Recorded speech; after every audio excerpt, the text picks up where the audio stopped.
Téléspectateurs d'ITV, merci de suivre nos programmes. Toute l'équipe de Saturne Paron est heureuse de vous retrouver pour ce premier numéro de l'année 2021 de votre tribune verte qui expose nos actions pas très écolo et qui impactent notre écosystème.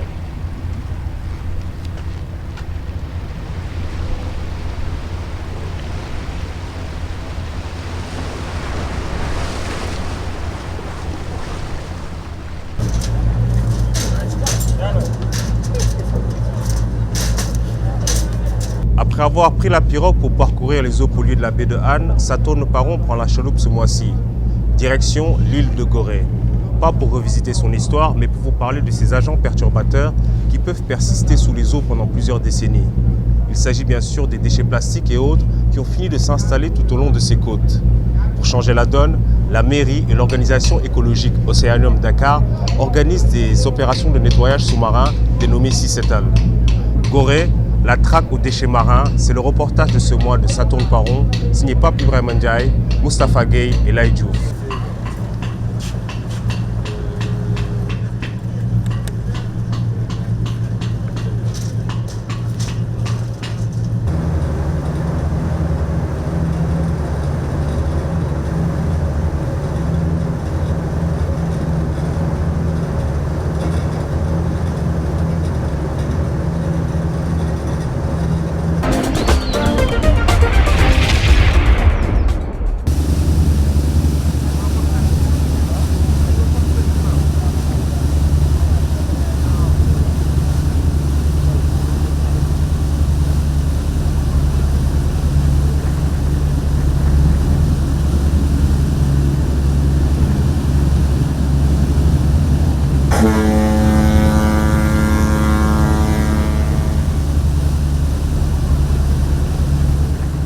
Quand elle se déconfine sous le soleil,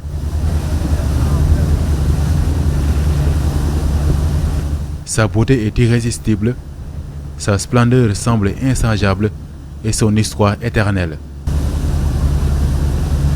Mais derrière son éclat, Gorée cache à peine son autre visage moins glorieux. Sur sa plage, dans ses eaux, des déchets de toutes sortes flottent à l'œil nu, à l'extérieur,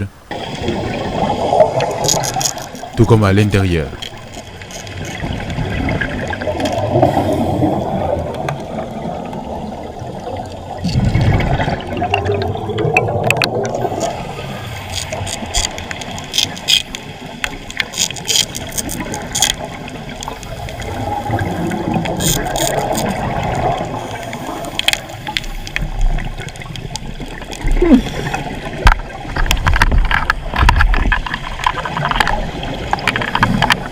L'image que renvoient ces allées toutes propres ou presque est également à l'opposé de ses alentours. En principe, faire le tour de l'île est une découverte unique et des moments remplis d'histoire, mais aussi une vue qui permet de constater comment elle est attaquée par des forces extérieures dont certaines sont quasiment indestructibles et peuvent durer jusqu'à 450 ans.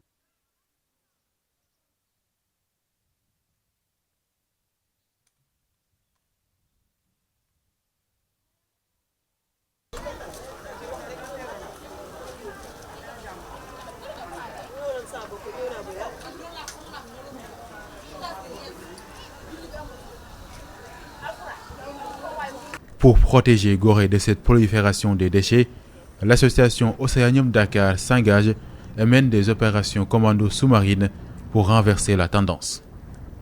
Je suis en train de chercher le reste de l'équipe d'ailleurs. On a une équipe qui est là-bas, je ne sais pas si vous voyez le plongeur juste derrière le bateau. Et le reste de l'équipe est là devant. Il y a leur bulle par là. Bah, ça fait mal, hein. Ça y est, moi je vis dedans. Là, si vous regardez, bon, ça pique un peu. Si vous regardez là, il y a des habits, là-bas il y a des plastiques. Regardez là, il y a des cordes, des habits. Moi, je vis dedans. Je passe 3 heures par jour, 6 jours par semaine. Donc vous voyez le temps que je passe dans l'eau. Et on est dans l'eau pour fuir ce qui se passe dehors, sauf que maintenant ce qui se passe dehors nous a rattrapés dans l'eau. En fait, ce qui fait mal au cœur, c'est qu'on est toujours obligé de laisser la trace de l'homme. Pourquoi on doit montrer aux animaux que nous, on est sales?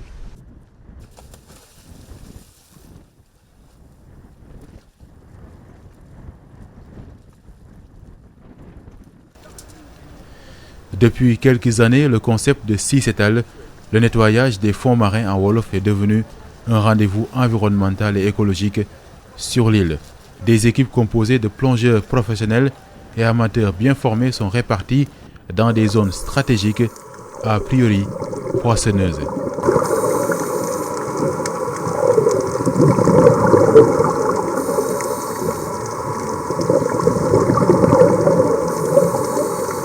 Mais les espèces sont plutôt submergées de canettes, sachets plastiques, des filets qui viennent perturber le monde et qui deviennent finalement des poisons.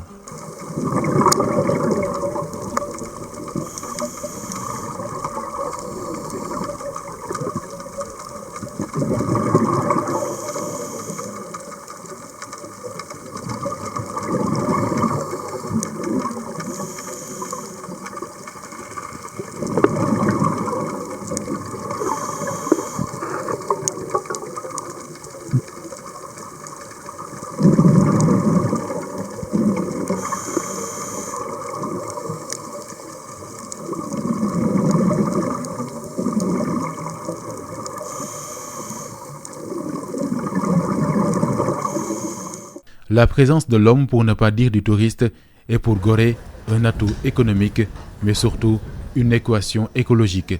Pour certains, c'est pour marcher sur les traces de son histoire douloureuse, pour d'autres, pour admirer le site inscrit au patrimoine mondial de l'UNESCO depuis 1978. Jusque-là, rien d'anormal, sauf que beaucoup débarquent avec des sacs remplis de produits pour repartir les mains vides. La mairie a mis sur pied une unité locale pour mieux les traiter. Chaque 2 jours da ngay def transfert moy da ngay jël mbalit bi trier ko boko trier après lu moy comme ni ma len wax ba bouteille fi plastique yi côté beulé après déchet bi mom lañu yob ci Dakar quoi mol 1 ak gal gi xam nga geej dafa nek lo xamantene dafa xawa graw quoi parce que tay nit mën na keppé côté yarax xam nga geej courant bi day dox lay bi dox nak ci souf non lepp lu gaay sandi won mën na ñëw ba sax ba terre ci plage fi gëna bëri fi ni loolu mooy waral nag li si ëpp nag gars yi dañu bàyyi xel mais ba yenn saa da ngay gis yenn saa géej gi kese tilim te doo gis ni ko këpp mooy waral loolu quoi courant bi day indi déchets yu bëri yoo xam ne day toog te déchet am na déchets yoo xamante ne mun na dund 100 ans si géej gi du seey du def dara fu mu nekk lay nekk.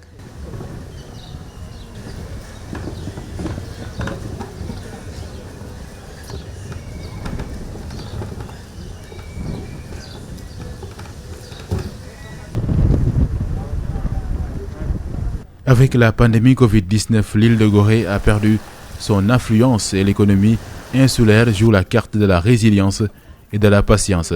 Elle avait fermé ses portes aux touristes durant 7 mois, mais aujourd'hui, il signe le retour progressif, de quoi réactiver le Sea Settle.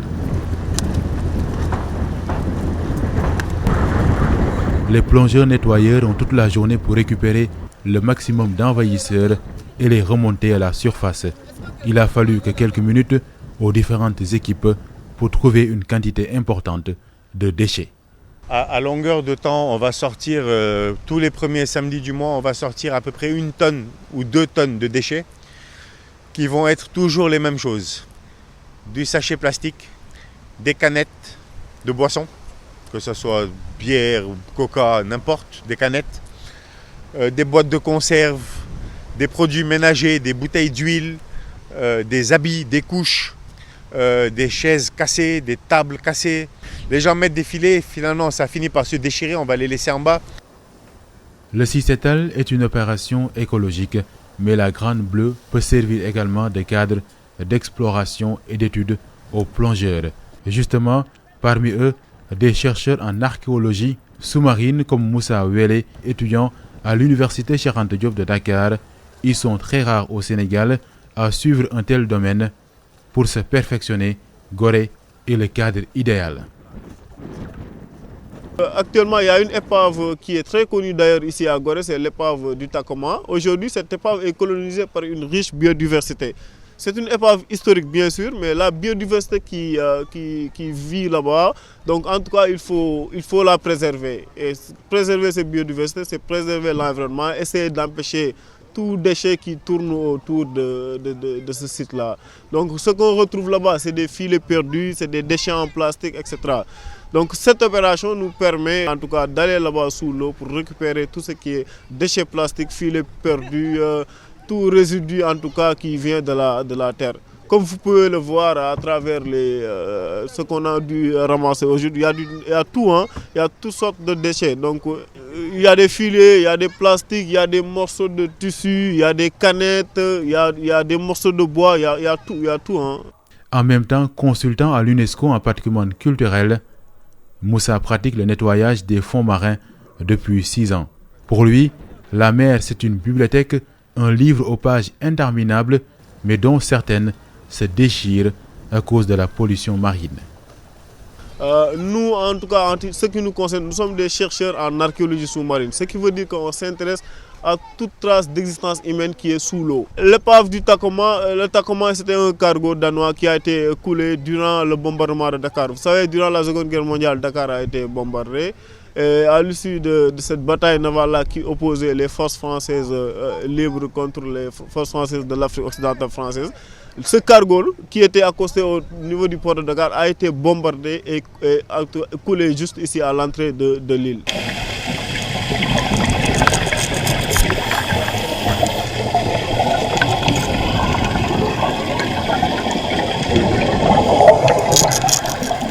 Les déchets récupérés par l'équipe d'Océanium de Dakar se retrouvent dans ce bâtiment délabré où ils sont triés mais pas traités.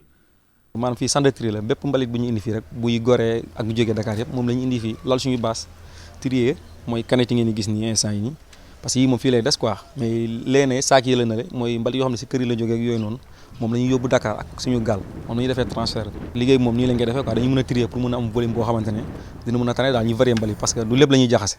Bon ñu ngi sant yàlla j'espère que yaakaar na affaire bi dina améliorer comme que ñu ngi si ay lancement yoo xamante ne bon affaire bi mi ngi gën a yokk ndànk-ndànk yàlla baax na daal waaye bëgg nañ ci gën a gis suñu bopp nag parce que instant bi nii liggéey mbal dafa métti loo xam ne lu risque la te dafa danger.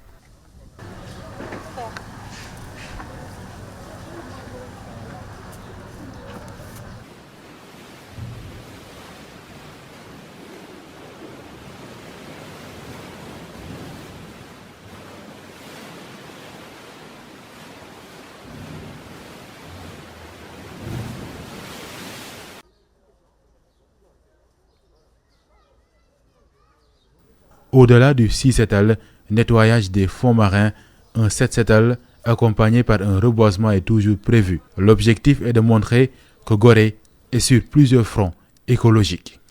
On a voulu un peu faire un panel complet d'activités avec les 6-7L, vous l'avez dit, donc le nettoyage des fonds marins, le 7-7L, le nettoyage de l'île, et on conclut par les reboisements qui sont très importants dans un contexte insulaire.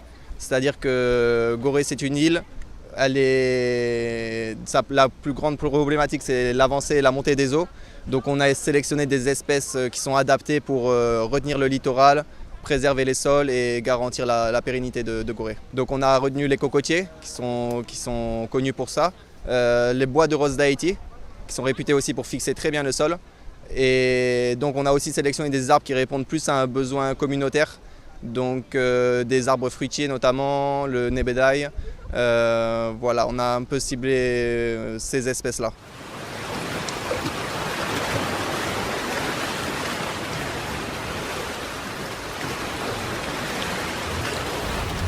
Après une journée sous les eaux de Gorée, les plongeurs nettoyeurs peuvent retourner sur la terre ferme, reprendre la chaloupe et jeter un dernier regard sur l'île afin d'immortaliser le moment, mais au final, toujours le cœur meurtri lorsqu'ils regardent des déchets qui flottent encore sur l'eau, une image qui tourne pas rond et qui ternit la carte postale de l'île.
Pape Ibrahim Ndiaye, merci pour ce reportage.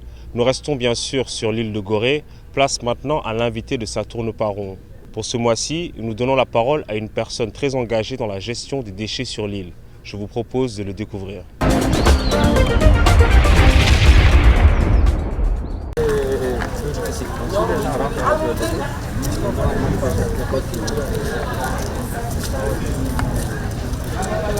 C'est l'hébergement. On n'a pas d'autre alternative au tourisme. C'est vrai qu'on est à tout le monde,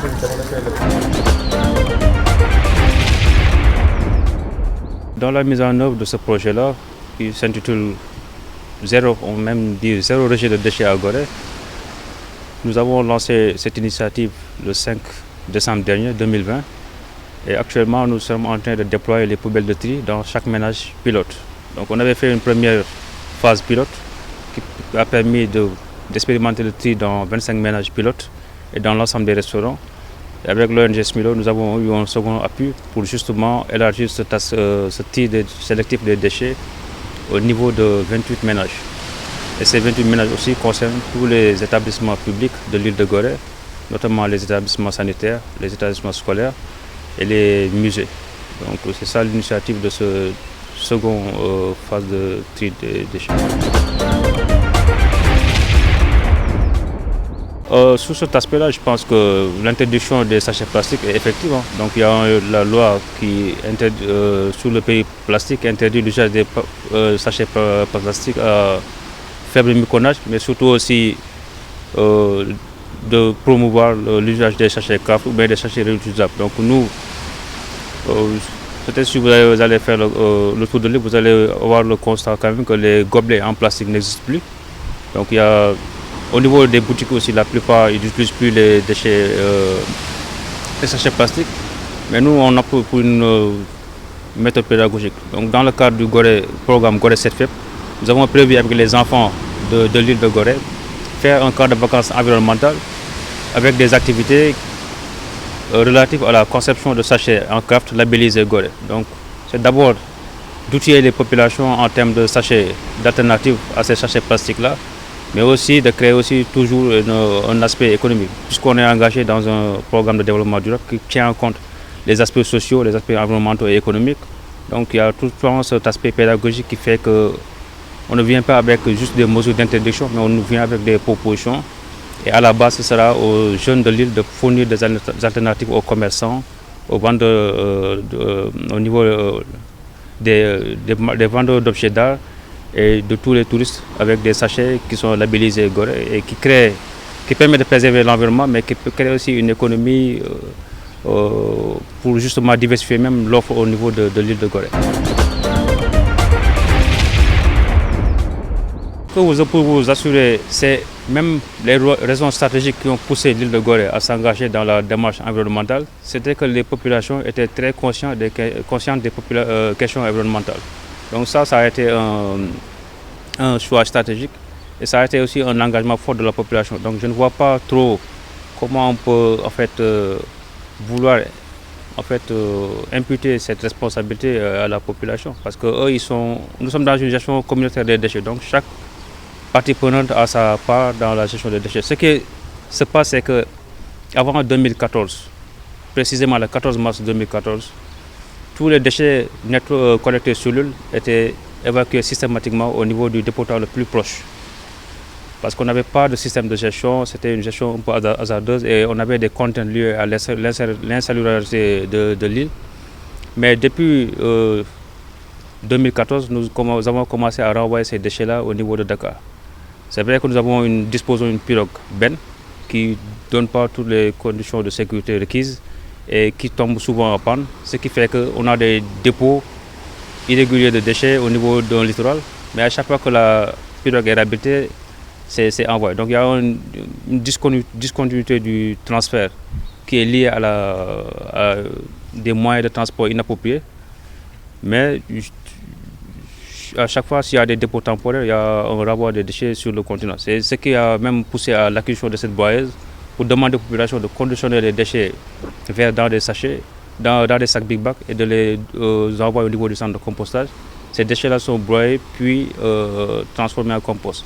Le reliquat qui reste, qui est constitué de sachets banals, la plupart c'est des déchets banals, sont évacués sur le continent. Le plastique, les métaux, tout cela est conditionné puis cédé à des visiteurs. Donc ce qui amène ces dépôts irréguliers de déchets, c'est juste la panne de la pirogue, qui est notre unique pirogue. Mais aussi il y a beaucoup de déchets qui nous viennent du continent.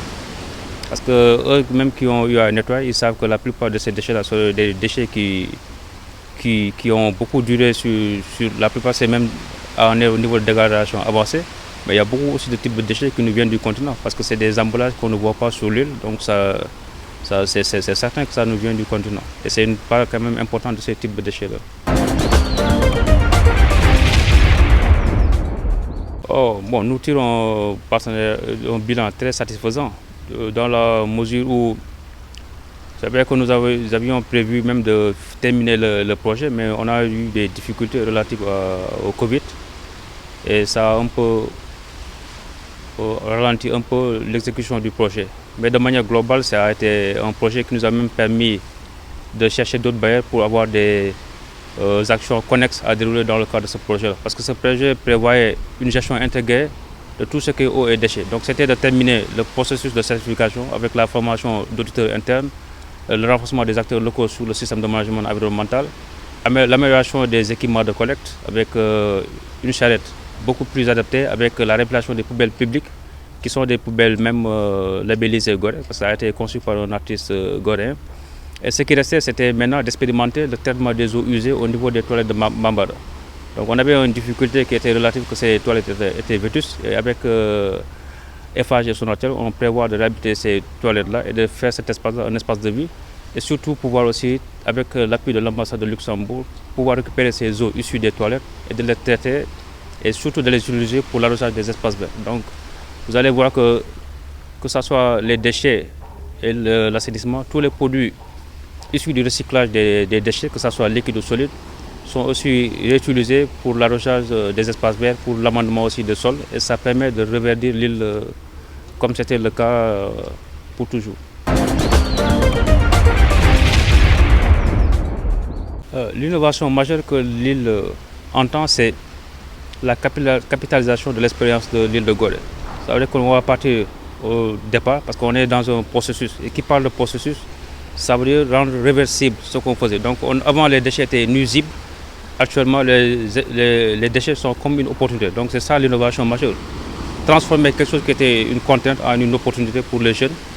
Mais c'est surtout aussi de capitaliser cette expérience-là et en termes de bonnes pratiques et de pouvoir en fait le capitaliser et le partager avec les communes voisines avec qui nous partageons les mêmes problématiques. Donc c'est ça en fait l'innovation, cette capitalisation et de permettre aux personnes de changer un regard par rapport aux déchets et de considérer ces déchets-là comme des matières.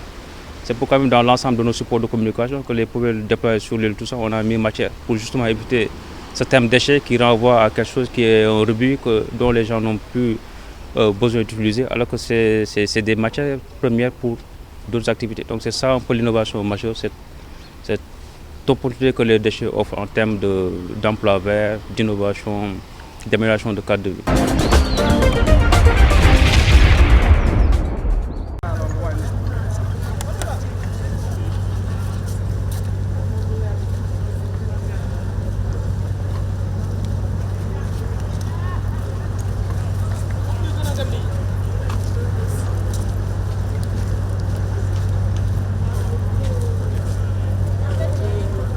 Allez, il est temps de reprendre la chaloupe pour quitter l'île de Gorée après ce passage rempli d'histoire et d'enseignements écologiques. Je tiens tout d'abord à remercier toute l'équipe qui a permis la réalisation de cette émission et toute l'équipe de Ça tourne pas rond vous donne rendez-vous le mois prochain pour un autre épisode de votre tribune qui met sous le feu des projecteurs vos actions pas très écolo et qui impactent notre écosystème.